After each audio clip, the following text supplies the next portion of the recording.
God's mission embraces care for the total human being, body, mind, and spirit, as well as His creation. This was demonstrated in Christ's compassion and loving service for the sick, the poor, the hungry, and the oppressed, and it remains central to the life and work of our Church today. As the people of God, we have a duty to follow the example of Jesus and to be a beacon of light and a sign of hope in the world. The multifaceted operations across the diocesan network are coordinated by a small staff at Church House, the administrative center in Kingston, which serves all stakeholders, ordained ministers, church workers, and members of the laity. The Diocese of Jamaica and the Cayman Islands comprise 155 churches, 87 missions, 65 chapels of ease, within 75 cures, 15 deaneries, and 3 regions.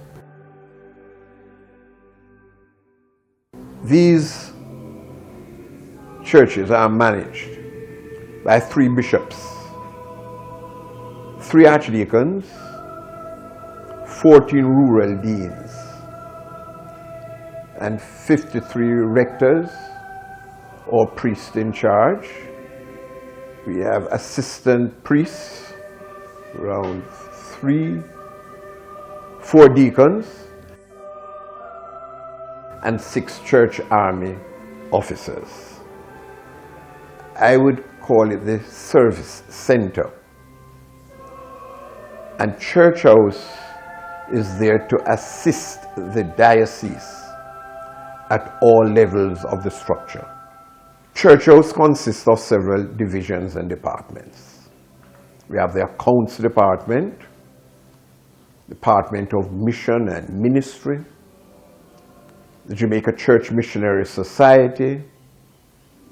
There's a Property Development Unit. There is the Information Technology and Communication Unit, and the General Administration Unit, which would include our insurance unit. And the other department we have is the Education and Youth Department. The Education and Youth Department includes 3 divisions: Christian education, youth, and schools, which foster spiritual development among members of all ages. The Education and Youth Department is vibrant, and we invite young people to participate in the activities for your own growth and spiritual development. Christian education is part of the Church's mission in forming, equipping, and nurturing people of faith. The Department of Christian Education and Youth in the Diocese offers a number of programs and activities to facilitate the spiritual growth and development of its members. In keeping with our mission and vision statement of engaging, educating, and empowering clergy and laity alike, youth, adults, and children, we work towards helping each other to live the life of faith, loving one another, transforming communities. The Anglican Church in Jamaica and the Cayman Islands boasts a rich legacy in education, which dates back to the 18th century. Stewardship of the more than 200 basic, preparatory, primary, all-age, junior high schools and 11 high schools which the diocese owns and operates is a responsibility which it takes very seriously. Apart from the teachers' salaries, the Church is responsible for all other aspects of the school's management. Its only tertiary-level institution, the Church Teachers College in Mandeville, has maintained an excellent standard in the training of teachers and other professionals for the workforce since its inception in 1965. The main objective of these institutions, for which the Director of Schools in the Education and Youth Department has oversight, is to offer a balanced curriculum and quality education that will contribute to the development of citizens with strong Christian values. In the division of schools, we assist our schools in creating the kind of ethos that we would like to see, which would encourage parents to send their children into our Anglican schools. In order to do that, we train members of the school boards of management. We conduct workshops for our teachers. We provide a limited amount of assistance with materials. We help to provide them with facilitators for professional advancement workshops. We go in and we visit the schools, see what is taking place in them, and assist them where they need help. Our schools, for the most part, have been doing very well, especially our high schools. But we need to place much more emphasis on the primaries and the early childhood institutions. The prep schools, too, are sought after, and they continue to do very well. The Anglican Youth Fellowship, the AYF, which falls under the department's portfolio, is the most active youth organization in the diocese. It caters to persons between the ages of 12 and 25 and has nurtured many of the present leaders in the diocese. Spiritual retreats, a Bible quiz, sports day, and the annual youth rally are among the many activities which enable our young people to develop and creatively express their faith in Christ.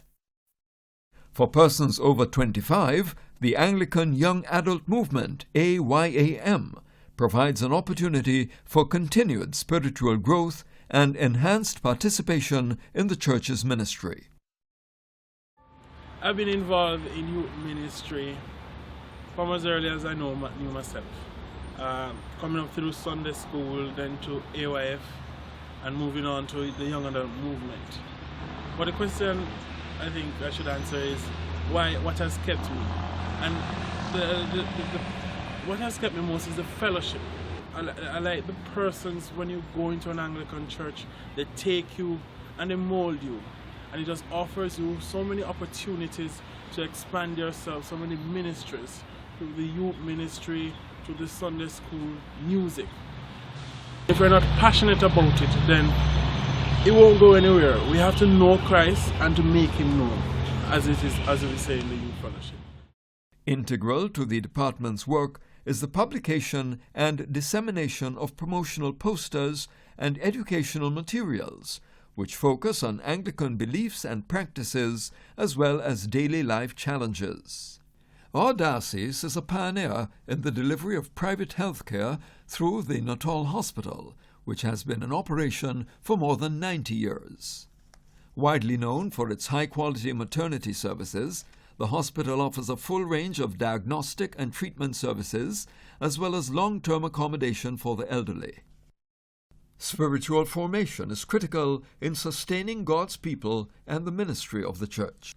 And the Church also finances Anglican students pursuing courses for the ordained ministry at the United Theological College of the West Indies. The Hillcrest Diocesan Retreat Center in Brownstown, St. Anne, which is subsidized by the diocese, offers accommodation for quiet reflection, study, prayer, worship, and meetings. The Jamaica Church Missionary Society, JCMS, is one of the channels through which our diocese is fulfilling this duty. The JCMS support for mission work across the diocese has transformed the lives of countless persons. The society, which is funded by contributions from missions and churches, also helps cover the day-to-day expenses of the 3 diocesan children's homes. These are the Wortley Home for Girls in Constant Spring, St. Andrew, the Clifton Boys Home in Darlaston, Westmoreland, both of which are being rebuilt following fires, and the St. Monica's Home in Chapelton, Clarendon. I'm Delete Howell. I'm 22 years old and I am a former ward of the Wortley home, and now I'm a resident. I'm pursuing a Bachelor of Science degree in nursing at the University of the West Indies. When I started at the Wortley home, I was 14 years old, and I recently transitioned from another home there. It was, for me at first, it was a different environment, and I was not so open to adapting to it. But then over time, with the love and the appreciation from everyone, I grew to start opening up and adopt it. The Wortley home played a major role in my life. I was given many opportunities. They ensured that I go to school every day, my school fees are paid, I get emotional support. Just the fact that I was not home, but I felt like I was at home, because I didn't feel particularly different than any other student at school or anywhere that I go. So I think they were very instrumental in my development. It helps to cover the cost of various programs pursued by students at the United Theological College of the West Indies, the UTCWI, as well as the establishment and maintenance of missions such as the conversion of St. Paul in Greater Portmore and Longville Park in Clarendon, for which a house and land have been purchased from the National Housing Trust. Why I really come here, because it educates us and helps to teach us things about God, and even stuff that I didn't know I learned today. Even in fact, the Sunday school that we come here, that all of us come to, is really helping myself to bond with Jesus Christ. The St. Albans mission in Denham Town was restored for more than $6 million as part of a missionary initiative by the Diocese and All Saints Church following the security operations in the Tivoli Gardens and Denham Town communities in 2010. The Society's ministry is supported by the Church Army, whose members are trained evangelists.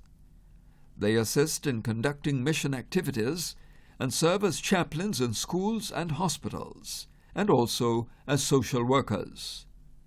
This small band of church workers has been strengthened by associate evangelists, the first batch of whom were commissioned in 2014 and are assigned in their home cures. Church Army Jamaica is the evangelistic arm of the Diocese of Jamaica and the Cayman Islands. Our focus is in fulfilling and accomplishing the mission of this diocese, and ultimately God's mission at work.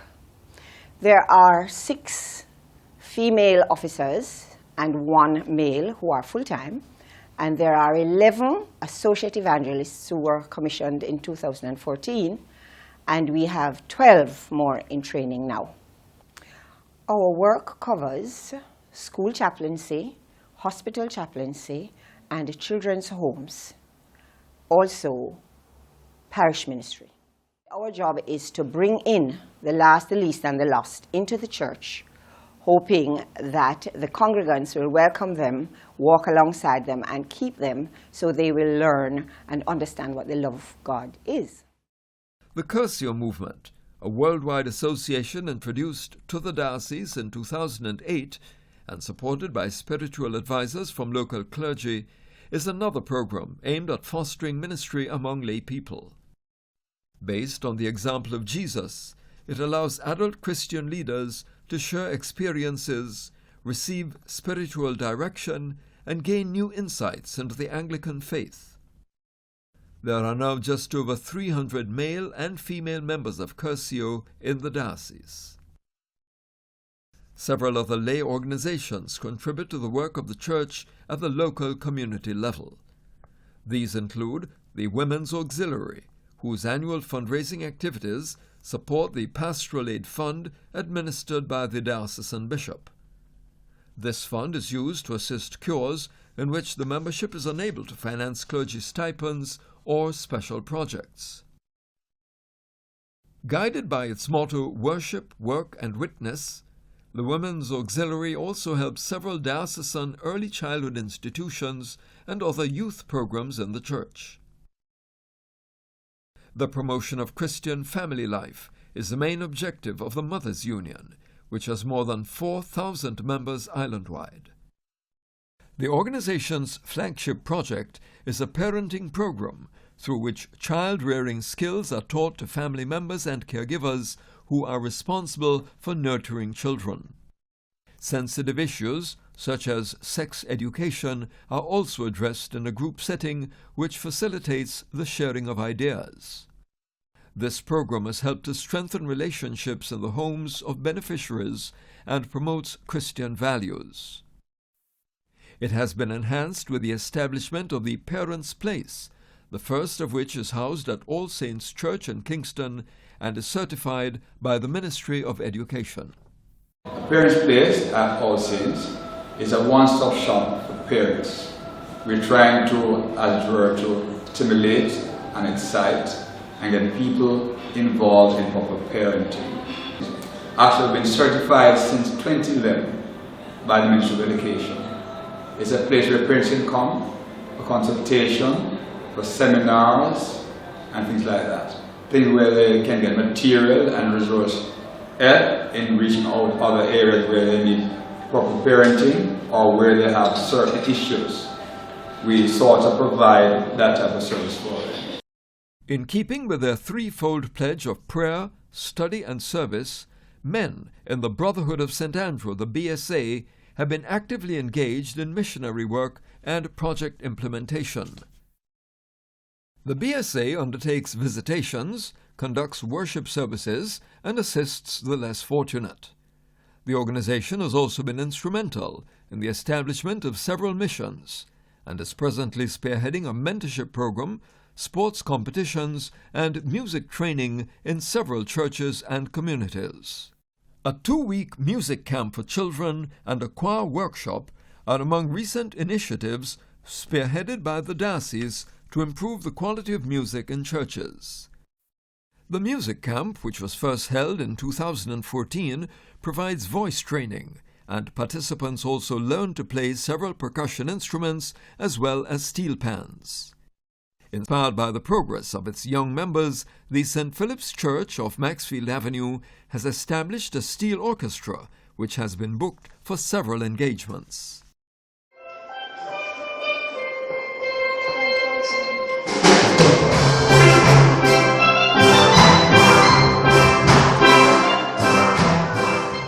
The choral workshop, led by noted choir director Mr. Donald Morris since 2015, has been well received by the approximately 100 participants from churches in Kingston and its environs, as well as Montego Bay. These outreach programs, clergy salaries, and day-to-day administrative expenses of the diocese are financed mainly by the contributions from member churches, which pay their share of the mission cost. Total expenses of the diocese covers the following.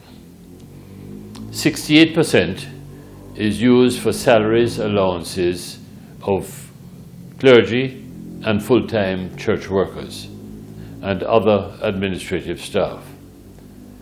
The other 32% is used to fund the other functions of diocesan administration, including mission and ministry and theological costs, that's roughly 14%, synod, provincial, and the costs related to the province of approximately 8%, utilities, taxes, maintenance, and insurance 6%, and other administrative expenses of 3%.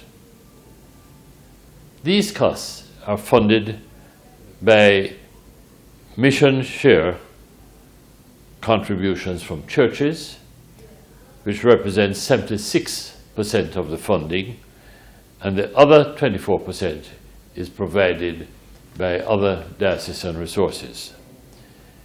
You can therefore be very proud of our work and satisfied that the money is well managed and well spent. The 1998 Lambeth Conference of Bishops described mission as God's way of loving and saving the world. Mission is everything that we do as a church: our worship, our stewardship and evangelism, education in our schools, our healing ministry, and our outreach programs. God sent His Son Jesus on a mission, and all of us as baptized Christians, young and old, male and female, lay and ordained, have a duty to share God's gifts to our church and to carry on this mission. As Anglicans, we are part of a fellowship and not just individual congregations. This means that we share a responsibility for each other and therefore for the effecting of the mission of our diocese as a whole. In this video, you have seen something of what that mission involves and the various institutions. We thank you for your contribution over the years. We believe that we can do even more than we have done in the past, but we are appreciative of your contribution. And we encourage you in the coming year to see how you can improve on what has been offered and to see how we can more effectively execute the mission to which we have been called as Anglicans in this society. Thank you.